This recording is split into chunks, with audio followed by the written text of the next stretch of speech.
Well, that's me, that doesn't matter. Introducing Ian, weirdly.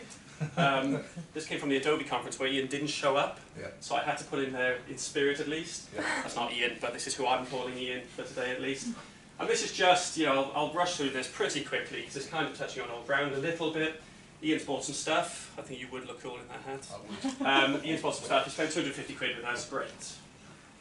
What we know is, the last time he came in, and this is kind of to Sam's point, he came in on a PPC brand term, cool brand clothing, so great, look at that, that's perfect, that's real success there for that.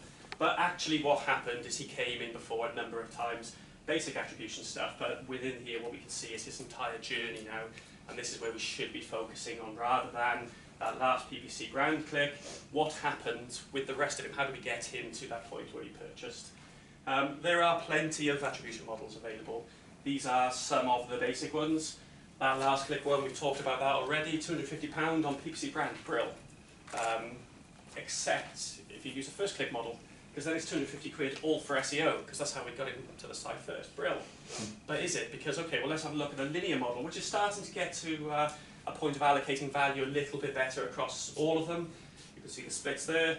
Or we could use a U-shaped model. There are hundreds of different ways that you can approach this. And kind of the point here is, look how different they all are. So how do we actually make sense of all of this stuff?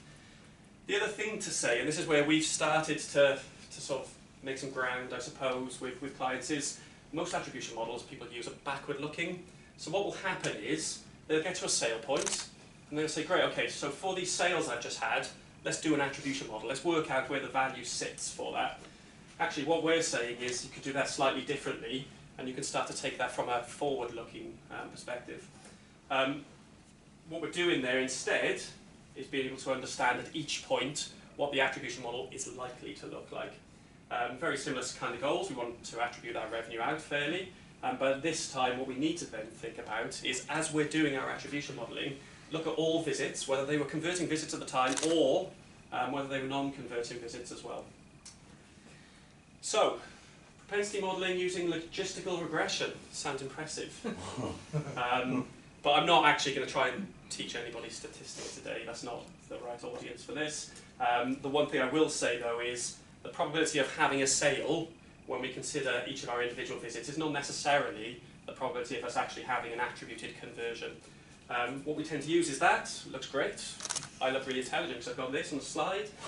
This is just a logistical regression model. So effectively just a statistical model that allows us to predict whether someone will buy. Now the key thing within all of these, each of these factors are where the business gets to decide, how do I decide whether this guy's going to buy or not? And those factors could be a variety of things. They could be on-site duration, they could be the number of page views someone saw in their visit, they could be the number of the visit that it is, whether they started the checkout, adds to basket, so on and so forth. Worth adding there, the machine learning part of that actually, then when you take it and simplify it, is actually weighting those factors, the factors we get to control as a business.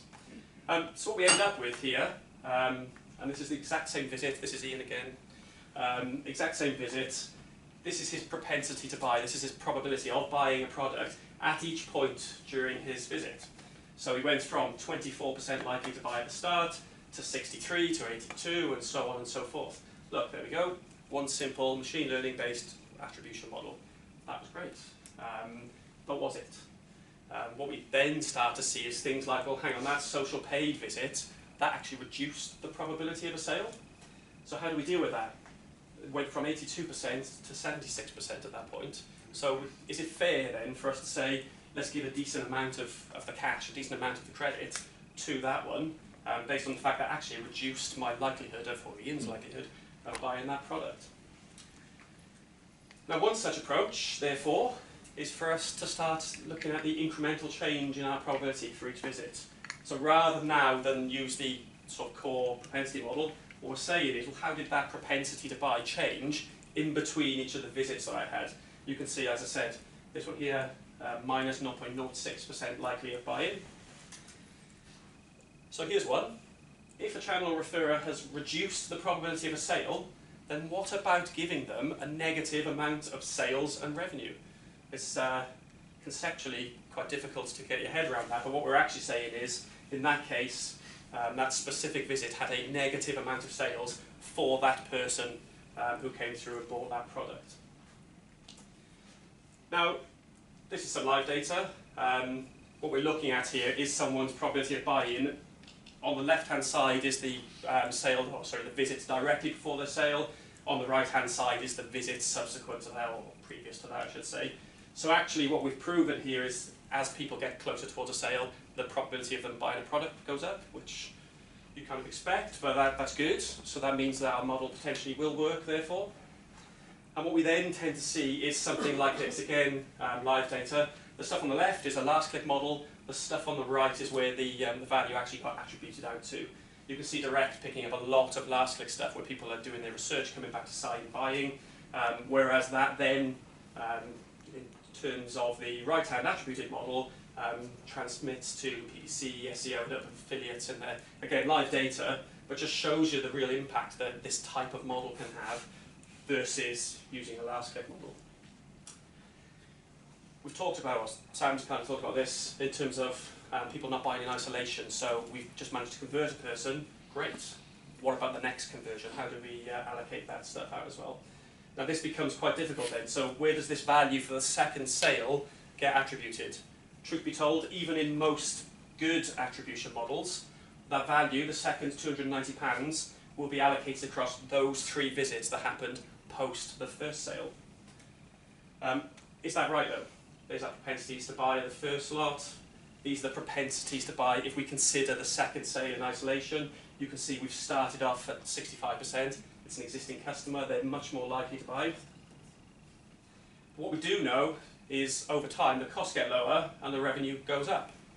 So what we're effectively doing is making it really easy for the marketing campaigns that we're doing for existing customers, and not really giving enough credit again to that campaign or those campaigns that got that first purchase to happen.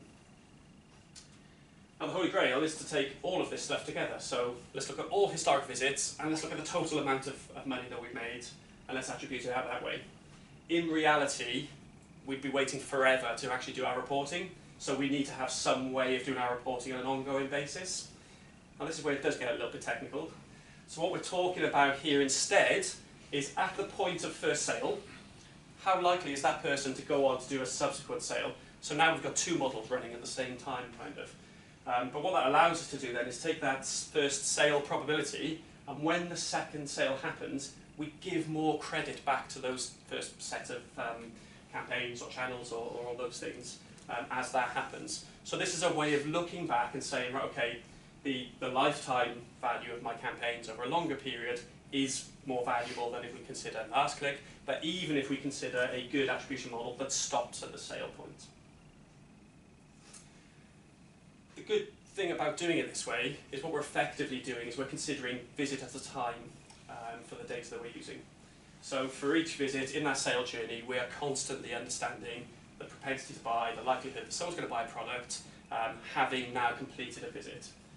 Well, this is great because we know there are loads of other visit-based attributes that we could therefore use in a very similar way to talk about attribution. So in this case, these visits had these other attributes assigned to them, things like landing pages, what browsers we used, the campaign IDs that someone was sent a site on.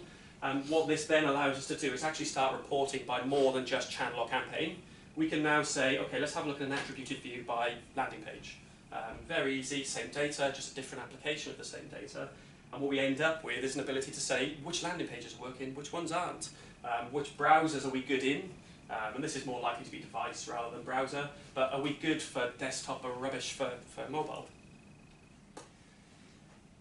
There is potential when you start looking at this granularity, and indeed we have seen this, where you get an overall negative result.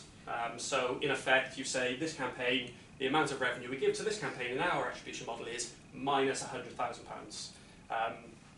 Does that make sense? It's sort of logically a little bit weird to think about it that way because it hasn't cost you, it hasn't taken away that money from the business. What it does do though is give you the really sort of low-hanging fruit to stop doing things that are overall negative sales results. So campaigns that were negative overall, stop doing those, and really identifies areas for improvement as well. So landing pages where you've got a negative result, start putting some love or attention into those, or stop sending people there potentially. I've kind of alluded to this a little bit, but as we talked about, all too often, people do some marketing, people have some landing pages, people do some on-site CRO, you'll have some analytics that you'll chuck in there, and then right at the end of it, you'll think about, oh, let's have an attribution model, let's start thinking about putting an attribution model in. But actually, the best thing to do is to start looking at this ongoing as part of the business's reporting suite. So our attribution and propensity scoring is right there at the fore. And what this allows us to do then is say, well, let's start targeting our marketing, and let's start doing best next step marketing based on someone's propensity to buy or sort of the data that we now know about this person. Let's look at dynamic content, CRO, personalization, based on what we now know about this person. Let's look at analysing and segmenting customers based on what we know about them. Last gave this an Adobe talk, so here's some Adobe products that you could use for these things. Equally, we can take the data out into other systems. You can take it into any way you need to, really. You end up with this sort of approach, and I wish I'd seen your acronym beforehand, because I might change this. But same sort of thing. You acquire a visitor to the site, their propensity is likely to be quite low, therefore. You're then nurturing them, you're making sure they understand the brand, the product, the proposition, and so on. And then you start to think about converting them. Well, actually, propensity scores are a really good indicator of where someone is within that funnel. So you can use that approach, therefore, to segment your customers and to understand exactly how you should be targeting them at different stages. Some people whose images I stole, so thanks to those people. There you go. Yeah. Wow.